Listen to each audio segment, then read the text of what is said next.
So let's quickly look at why the corporate tax have come into picture in UAE. What are the issues that are generally been there in the country and around the globe?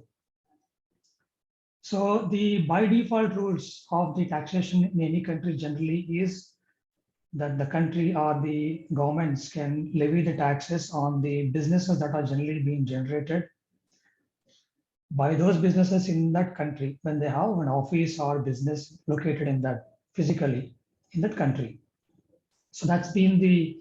rules framed around, and that's been the practice that has been followed. But as a business form has been evolved, a lot of the businesses, because of this globalization and because of the digitalization, the business structure or the way the business is being conducted has been evolving. So the old method of taxing the businesses only when they have physical presence in the country is becoming a challenge. So by taking this as advantage, most of the multinational entities, what they were trying to do is they were coming up with the corporate tax plan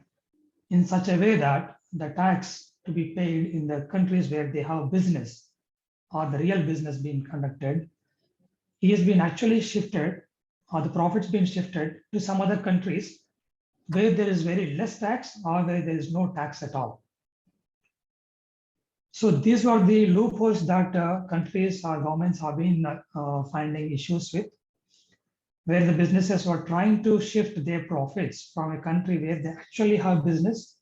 to a country where they do not have business, but the taxes are being less or there were no taxes. So in order to address that, just to add one more point, so the tax that has been actually evaded or not being paid is roughly estimated to be 100 to 240 billion dollars yearly. So that's almost like 4 to 10% of the global corporate tax revenues that were being generated by various governments. So in order to address this, the developed nations as well as European Union, they came together and they formed an organization called Organization for Economic Cooperation and Development.